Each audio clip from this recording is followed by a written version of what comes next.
বা টাকার লোভে আমার মতো মহিলার সাথে থাকতেছি বা এইগুলো সে বলে যে আমরা লিভ টুগেদারে ছিলাম বা একসাথে ছিলাম, এক বিছানায় ছিলাম, এগুলো হচ্ছে ওর সাথে একটা ভালো রিলেশন ছিল আমার। ওর ওর বাসা হচ্ছে ডুপ্লেক্স। ও আমি দোতলায়, আমি বলে আমি নিচতলায় থাকতাম, ও দোতলায় থাকতো। ওর রুম আলাদা ছিল, আমার রুম আলাদা ছিল, কিন্তু কাজের ক্ষেত্রে আমরা একসাথেই থাকতাম বেশিরভাগ সময়। যখন শ্যুট করতাম একসাথে থাকতাম, আবার ঘুমানোর সময় নিজেরা নিজের মতো থাকতাম। ঠিক, কারণ আপনারা শুধু ভিডিওতেই দেখেন, কন্টেন্টে আমরা যা দেখাই তাই জানেন, কিন্তু পার্সোনাল লাইফের কোনো কিছু আপনারা জানেন না। সো আমরা বলছি আমরা ওইরকম ইলিগেল বা কি বলে খারাপ কোনো রিলেশনে ছিলাম না। আমরা একে অপরকে ভালোবাসতাম অনেক, অ্যান্ড অনেক ভালো ছিলাম। কিন্তু কিছু কিছু ব্যবহারের কারণে আমি এখন চলে আসছি। ওর মতন আমি, আমার মতন আমি চাই না ওর লাইফ ব্যাক যেতে। সো ওর মতো থাকুক। ও যদিও আরো নতুন কোনো ছেলে নিয়ে কন্টেন্ট করে, তাও আমার কোনো সমস্যা নেই। আলহামদুলিল্লাহ ভালো। আমি এটাই চাই, খুব শীঘ্রই একজনকে পেয়ে যাক অ্যান্ড ভালো ভালো কন্টেন্ট করুক, তাকে নিয়ে কাপল ব্লগ করুক। করলাম তো যে ভালো ভালো থাকো, ভালো ভালো ব্লগ করো, আর আগামীতে যে আসবে তাকে নিয়ে সুন্দর সুন্দর ব্লগ করো, ট্রাভেল করো, বিদেশ বিদেশ ঘুরো, সুন্দর হবে। আচ্ছা, আমি জানি না ওর মনে কি আছে। ও যদি পার্সোনালি দেখা করতে আসতো তো পার্সোনালি আসতো, যেহেতু প্রেস নিয়ে আসছে তো তার মানে ওইরকম কিছু একটা শুনতে হয়েছে। তারপরে 4টা বছর আমি এগুলো শুনেছিলাম, কারণ মানুষ বলবেই, মানুষ বলারই মানুষ। কারণ ও কিন্তু ওর দিক থেকে ভালো ছিল বা ও ওর দিক থেকে ক্লিয়ার করতে চাইছে। ও অনেকগুলো ভিডিও আপলোড করছে যে আমরা বিয়ে করি নাই, আমাদের একটা ভালো রিলেশন আছে, আমরা ভালো আছি, আপনারা দোয়া করবেন। তারপরে মানুষ কিন্তু বাজে কমেন্ট করছে। যখন অতিরিক্ত মাত্রায় বাজে কমেন্ট চলে আসছে, তখন আমি আর লায়লা দুজনই আর কখনো বলার চেষ্টা করি নাই যে আমরা বিয়ে করি নাই বা কি করছি। আমরা বলছি এটা পরে জানাবো, শেষ। কারণ জানে আর লাভ কি, জানে যদি আপনারা জানতে চান না, তারপরে জানা লাভ নেই তো, তাই আমরা জানাই নাই। পরে লায়লার অ্যাকাউন্টে যত টাকা আসতো সব লায়লার অ্যাকাউন্টেই যাইতো, ওর কাছেই থাকতো।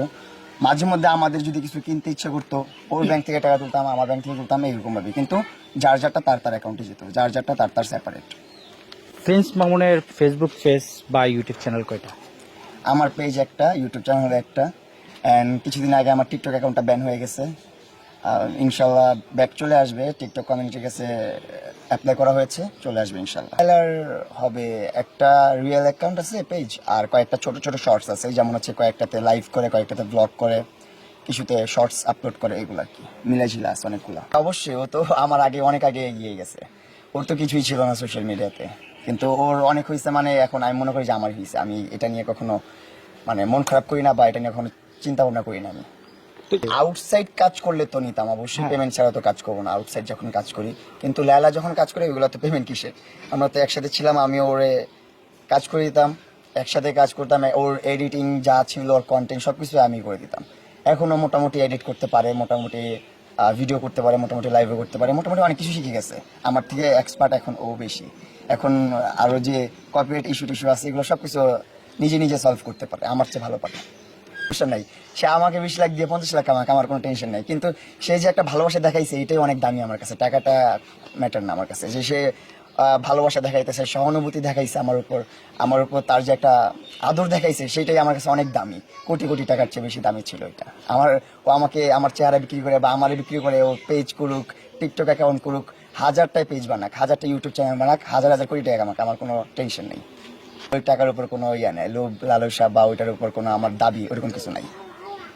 না, ওর পেজ ওর যেইভাবে ইচ্ছা, ওর যা ইচ্ছা তা করুক, আমার কোনো সমস্যা নেই। আচ্ছা মামুন, আপনার কাছে যতবার আমি লাইলা আপনার ইন্টারভিউ নিয়েছি, আমার কিন্তু কমন একটা প্রশ্ন ছিল আর থাকে, যেমন সেটা হলো যে আপনি কবে ছেড়ে যাচ্ছেন লাইলাকে, এরকম একটা প্রশ্ন আমি সবসময় করতাম। এই তো চলে আসলাম।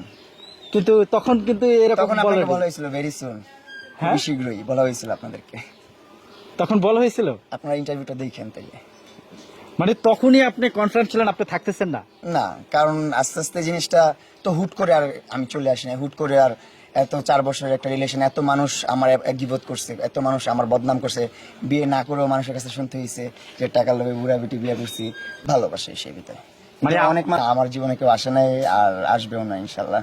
কারণ আমার এখন আর এগুলোর মধ্যে কোনো ইন্টারেস্ট নাই, রিলেশনের প্রতি কোনো রকম ইন্টারেস্ট নাই। আমি কোনো রিলেশনে যাব না, আমি সিঙ্গেল থাকবো অ্যান্ড কন্টেন্ট করবো আগের মতন। আগের প্রিন্স মামুনকে আপনারা যেভাবে চিনতেন, একটু নাচানাচি করতো, দৌড়াদৌড়ি করতো, পাগলামি করতো, চুল কালার করতো, কি করতো না করতো, ওইরকমই পাবেন, কিন্তু একটু কোয়ালিটিফুল পাবেন। সিঙ্গেল থাকবেন। যে বাংলাদেশের একজন সুপারস্টার আছে জায়েদ খান, তিনি বলছে সিঙ্গেল থাকবেন, তার সাথে কি সুর মিলালেন নাকি?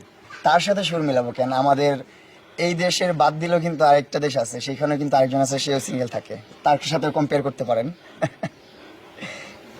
হ্যাঁ, দেখা সাক্ষাৎ হয়েছে। ও চাঁদ রাতে এসেছিল আমার বাসায়, দেন দেখা হয়েছিল, দেন আমি বলছি চলে যাও, বাসায় থেকো না, পরেও চলে গেছে।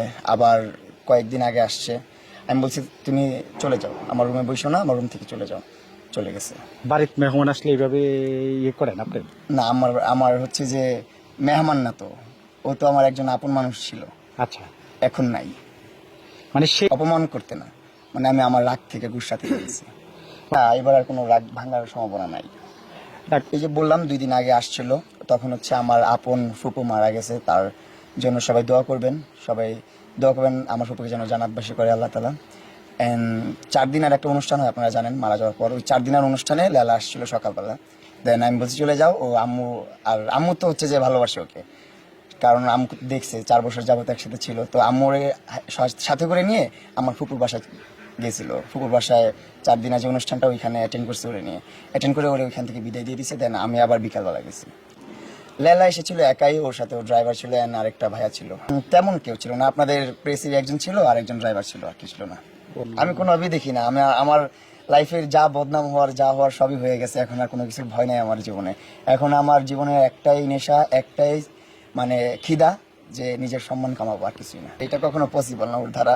যাই হোক, এটা আমি আর আত্মহত্যা মহাপাপ, এটা করা উচিত না, আর ওটা করবেও না। ও যথেষ্ট বুদ্ধিমান আর বুদ্ধিমতী, এটা কখনো করবে না, কারণ ও যথেষ্ট বুদ্ধিমতী অ্যান্ড হচ্ছে যে ও বুঝে। আর আত্মহত্যা মহাপাপ, এটা কখনো করবে না। ও যদি আমার কোনো ক্ষতি করতে চায় আমি মেনে নিব, সমস্যা নেই, আমার ক্ষতি করতে পারো, নো প্রবলেম। লাস্ট তার উদ্দেশ্যে এটাই বলতে চাচ্ছি, আপনি আপনার মতন লাইফ লিড করেন, আমার কথা ভুলে যান, সব পিছের আলাপ ভুলে যেয়ে নিজের মতো করে আবার নতুন করে সব কিছু শুরু করেন। মানুষের ব্যাড কমেন্টসও আসবে না, সব কিছু ভালো ভালো কমেন্টস করবে। এখন থেকে দেখবো জনগণ কী করে, কী কমেন্টস করে। যদি খারাপ কমেন্টস করে তাহলে আসলে আপনারা বিকৃত মস্তিষ্কের মানুষ, কারণ একটা মানুষ, যে 2টা মানুষের রিলেশন নিয়ে আপনারা বাজে মন্তব্য করছেন, তারা কিন্তু এখন আলাদা হয়ে গেছে। এখন তাদেরকে যদি অ্যাপ্রিসিয়েট করতে পারেন, ভালো কমেন্ট করতে পারেন, তাহলে কমেন্ট করবেন। যেমন আমাকে ভালো কমেন্ট করতে পারলে করবেন, না করলে ব্লক করে দেবেন। আমার পেজ দেখার দরকার নেই আপনার, বা কমেন্ট করার দরকার নেই, বা লাইলাকেও বাজে কমেন্ট করার দরকার নেই। এইটাই। আচ্ছা, আপনি লাইলাকে তুমি করে বলতেন, তাই না? তুমি করে বলি, আবার মাঝে মধ্যে আপনি করে বলি। এই যে এখন 10-এর মধ্যে 10, মানে তিক্ততার ক্ষেত্রে 10-এর ভিতরে 10। 10-এর মধ্যে 10 পসিবল না, আমার আমার কোনো ইচ্ছা নাই। আরে এখন আর কি করব, এখন হচ্ছে যেহেতু আমার একটা ফেসবুক পেজ আছে, আমার পেজে এখন শর্টস কন্টেন্ট দিব, হাসির কন্টেন্ট দিব, বা বিনোদনের কন্টেন্ট দিব, বা কি বলে শিক্ষামূলক কিছু কন্টেন্ট আছে যেগুলা মাঝে মধ্যে স্ক্রিপ্ট চলে আসে, তখন ওই কন্টেন্টগুলো দিব। সো আপনারা অবশ্যই আমার পেজটা ফলো দিয়ে পাশে থাকবেন, আপনি আমাকে সাপোর্ট করবেন।